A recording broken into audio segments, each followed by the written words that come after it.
Yes guys, welcome to a brand new video. My name is Conan and today I'm going to share with you my top 7 fat loss tips that I use personally on a daily basis to pretty much help lose my body fat with relative ease. So without any further ado, let's just jump straight into it. So as you guys can tell, I've already listed out the 7 tips for you guys right here, so you can simply take a screenshot of this. But I assume if you're watching this video right now, you actually want me to go into depth and actually explain why I do these and how you can actually implement these into your daily routine to start losing body fat right away. So my first tip for you is to not rely on the scale. I know maybe sounding a bit controversial, but hear me out. So obviously, if you want to lose weight, one of the ways that you would measure that is by obviously hopping on a scale on, let's say, daily, weekly, monthly basis and see how your weight fluctuates, right? If your goal is to lose weight, you should on average be losing weight on the scale, right? The number on the scale should be trending downwards week after week and month after month. However, there's a lot of like mud in the water, let's just say, which can kind of skew a couple things, especially when it comes to the day today. I actually had a conversation about this yesterday, actually, with my client Jeff, who had almost like a roller coaster of a week. So we did our check-ins on Sunday, and he woke up on that Sunday a bit heavier than usual, right? And he started panicking. He's like, Conan, what happened? I was eating my calories, so I got my cardio and I did my workouts. I did all this stuff, but I still woke up heavier than normal. What the heck happened? And I had to explain to him that a lot of different variables can come into play, whether or not you're going to gain weight or lose weight on a daily basis, right? So let's say you wake up one of the mornings that you weigh yourself and it's a bit higher than you would expect it to be. Well, ask yourself these questions. When did you eat your last meal the night before? Was it super late at night? Because that could be one of the reasons why you woke up a bit heavier, because there still could be kind of like some food in your stomach that hasn't like fully been digested yet, and so you wake up the next morning feeling maybe slightly bloated, right? How much salt did you have the day before? Too much, too little? How much water did you drink, right? Because by doing both of these things, you could also hold on to more water weight. What are your stress levels like? Are you super stressful right now? Because when we're in a super high stress state, that increases your cortisol levels, which is a catabolic hormone in your body, which makes you hold on to more water weight, right? So are you currently in a super stressful state, which is almost like a kind of like funny loop, because when you wake up and you wake up a bit heavier, maybe it wasn't due to the stress, but now that you wake up a bit heavier, now you're stressful, and it kind of like keeps adding on top of itself, right? So if you wake up heavier, please do not stress about it, because by you simply stressing about it, it's going to make it even worse. So please do not do that. A couple other things. Did you use the bathroom yet, right? Because if you haven't gone peed yet, if you haven't pooped yet, and you wake up a bit heavier, that may be why, right? Are you wearing clothes? Are you weighing yourself in the middle of the day, right? And so that is why when you do weigh yourself, keep as many variables the exact same. So try to eat the last meal the night prior at the same time. Try to eat the same food as well. Make sure that the food actually digests well with you, so that when you wake up the next morning, you don't feel super bloated. Weigh yourself at the same time. Don't weigh yourself in the middle of the day.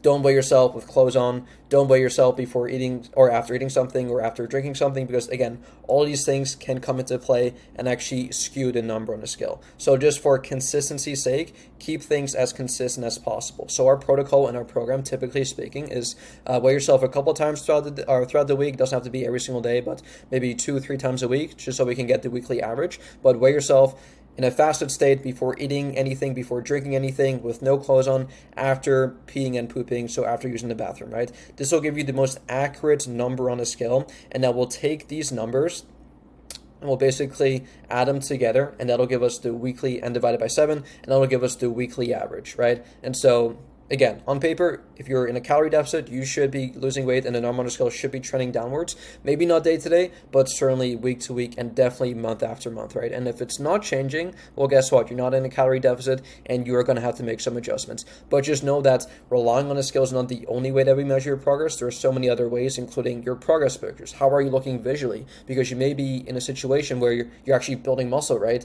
And that may not necessarily reflect on the scale, because you may actually be gaining muscle and losing body fat, and the number on the scale may actually stay the exact same, right? So that can definitely come into play. What are your energy levels like? What is your performance like in a gym? Are you actually getting stronger, right? All of these things we can also measure to make sure that you're actually making improvements or not. So do not rely just on the scale, right? The second point here, you do not have to cut out carbs.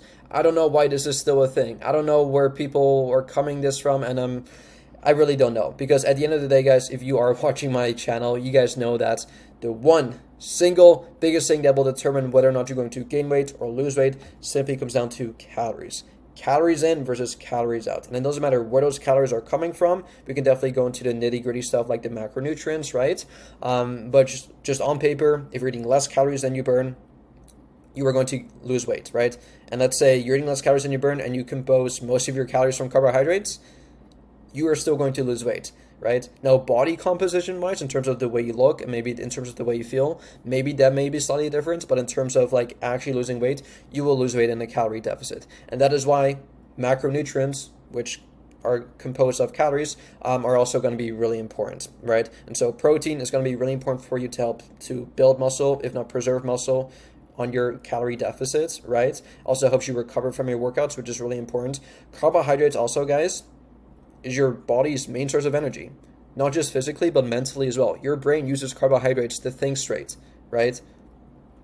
And also fats. Fats are the third macronutrient. These are essential for your hormones, testosterone levels, estrogen levels, keeping that ratio on a healthy level, right? Your sex drive, your libido. And fats are also used as energy as well. So all three macronutrients are needed. And also from a psychological aspect, once you cut out anything from your life, especially a food group, an entire food group, guess what? You're going to start craving it right away. And I always like to preach this to my clients, but if you don't see yourself doing it for the rest of your life, don't do it for a day.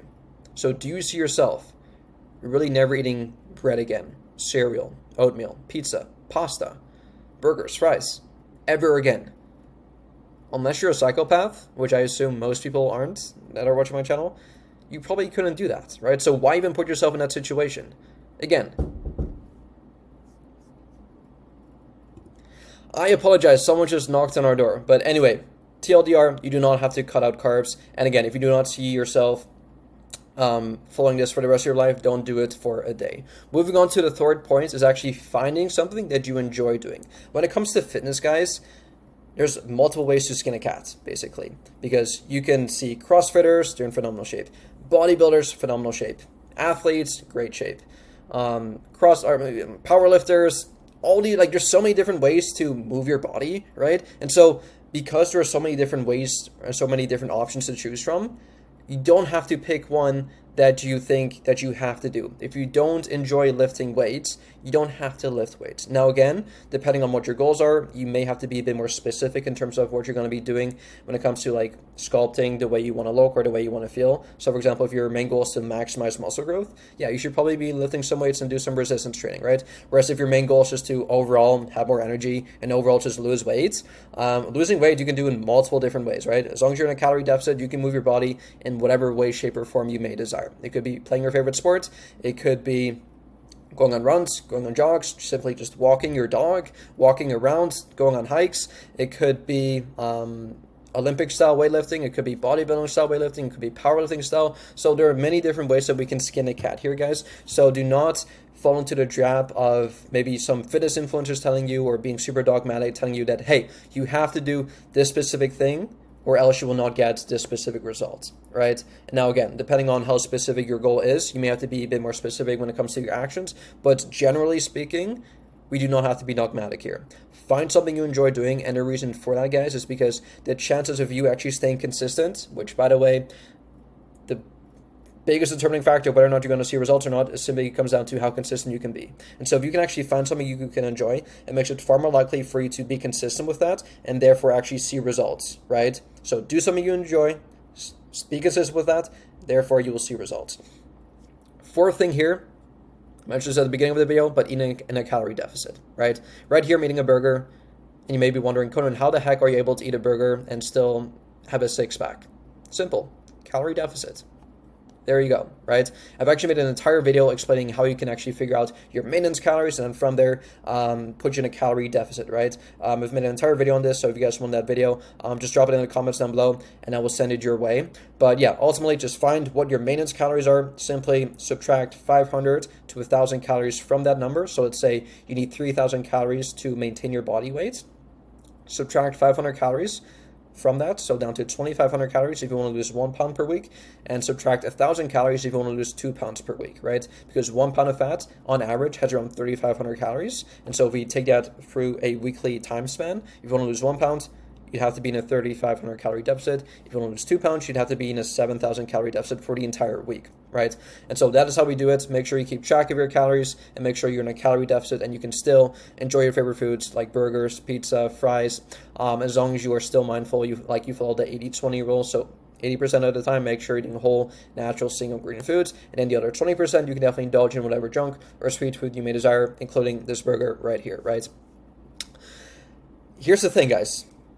Despite me just explaining that you can eat whatever you want, again, in moderation, I am not really a big fan of liquid calories. And the reason for that is because, I mean, physically eating foods like this burger, it did satisfy me, right? Like, I was still physically chewing the food, so it still had to go through my digestive process. And so after I was done eating the burger, I was like, okay, that definitely hit the spot. I don't feel super hungry anymore. Like, I'm good. I'm chilling, right?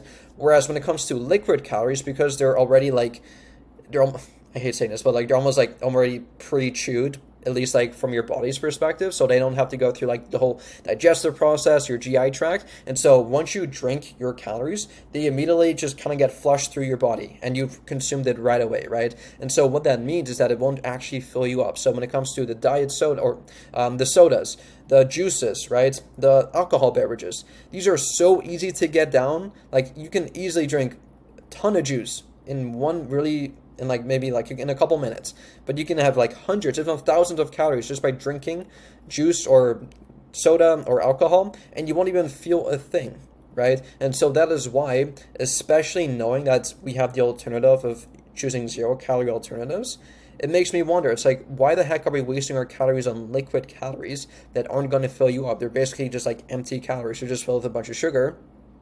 Why not substitute that for a 0-calorie alternative like a Diet Coke or a 0-calorie lemonade, or maybe just having water and then maybe having sparkling water or enhancing the water with some 0-calorie flavorings like a Mio Squirt, for example, or adding some EAAs or BCAAs to your water, right? As opposed to actually drinking your calories. And now, this is especially important if your goal is weight loss, because when it comes to weight loss, like, we want to make sure that we're not feeling hungry all the time, right? And so the way we do that is by making sure that we're eating mainly whole, natural, single ingredient foods to keep you nice and full, right? And staying away from liquid calories. Now, unless your goal is to gain weight and you have a hard time eating food, do the exact opposite. But I'm specifically talking to people who are trying to lose weight and have a hard time sticking to their diet. So if right now you have a hard time sticking to your diet and you are drinking your calories, this is the easiest thing you can substitute right away for simply a 0-calorie alternative. So if you're not already, go do that right now.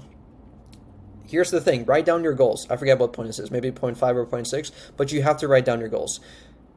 What gets measured gets improved, right? And so if you don't have a specific goal in mind, you're just like aimlessly just like doing things here, doing things there, working out, doing some cardio, tracking your food, but it's like, where is this leading you to? Like, what is the desired outcome? This is so, so important, especially if you're someone, and I think most people do, someone that kind of like lacks the motivation or lacks discipline. The way you become more disciplined is by actually having a goal in mind. As simple as that. Whenever I ask people like, hey, how's your fitness journey going? And they tell me like, oh, I have a hard time being motivated, or I have a hard time staying consistent, so it hasn't been that good. My next immediate follow-up question to them is, okay, well, what is your goal? And oftentimes they'll either give me a generic goal of like, oh, I just want to lose weight, or sometimes they'll just say like, oh, I don't actually like have a goal in mind. It's like, that's your issue. Like, have a goal in mind and make sure that it is actually important to you. If your goal right now is just to lose 10 pounds and the reason for that is to maybe impress your girl, and again, there's no right or wrong answer here, but if that isn't a strong enough reason for you to maybe get out of bed on the days that you don't really feel like going to the gym, or when you don't really feel like prepping your meals or going on your walk to get your steps in, whatever it may be, if that why is not strong enough for you, then your why clearly isn't strong enough for you to stay disciplined, right? So you're going to have to really figure out with a pen and paper why you want to do this, right? Because once you have a goal in mind, not only will you be a lot more disciplined with it, it also becomes so much easier to actually create a game plan from there. Let's say you want to lose 20 pounds in the next 20 weeks, and you want to do this because you have a wedding coming up. Okay, well, that is a pretty strong reason, right? Well, it's like, okay, now we can reverse engineer that and say, okay, this is the end destination. This is where we're at right now. We have a 20-week time frame, and we want to lose 20 pounds in 20 weeks. Okay, if we do the math, that is around 1 pound lost per week. And now if we know our calories, it's like, okay, if I want to lose 1 pound per week, I have to be in a 3,500 calories for the week, which means I should be in a 500 calorie deficit on a daily basis. Okay, awesome. That's actually awesome. I've just figured out how to do this. Now I can actually work towards this goal. And if something happens along the way. Let's say I feel a bit lazy, I feel tired. It's like, well, I have this deadline now, and I know what to do. I've got my game plan, I have my goals written down. It's like, well, this is going to keep me disciplined to actually keep going, right? Because guess what, guys? You're not always going to be motivated. I never feel motivated.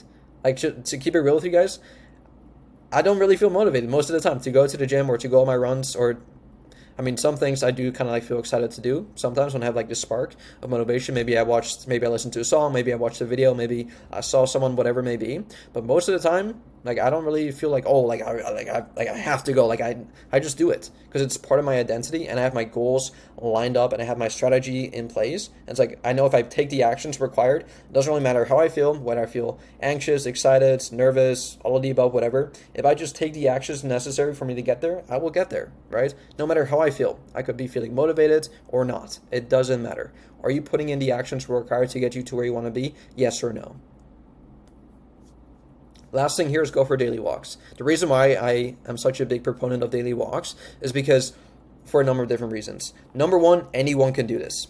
No one should have an excuse here. You don't even need shoes. I mean, I assume most people have shoes, but you can even go barefoot if you want, right? But anyone can do it. You can walk, just literally go outside and just walk around your neighborhood, walk around the park, walk around your house, even if you have to, walk in your backyard, walk in your front yard. Anyone can do it at any time, whether it's in the morning, afternoon, nighttime. And what's so cool about this is that it doesn't interfere with your actual weight training sessions, right? So what we talked about, actually doing workouts that you actually enjoy. Like, this does not interfere with your weight training sessions whatsoever, because what you'll notice is that by maybe you doing like a super high intensity interval type of training, like cardio type of workout, it can be really taxing and really impactful on like your knees, your joints, your connective tissues, and that can interfere with your actual weight training sessions, especially your leg days. And we definitely don't want our weight training sessions or our cardio to interfere with our weight training sessions, because strength training is going to be really important for us to make sure that we don't look like skinny fats as we're trying to lose body fat, but we're looking like nice and toned and nice and ripped and jacked, and we have like a good amount of muscle mass to actually show off at the beach, right? Like, we don't want to find ourselves in a situation where, okay, we have lost a bunch of weight, but now instead of being like fats, then we're kind of like skinny fats, right? And the way that we kind of like beats that is by actually resistance training, going to the gym, getting stronger with time, right? And so we do not want our cardio sessions to negatively interfere with our weight training sessions. And how do we do that?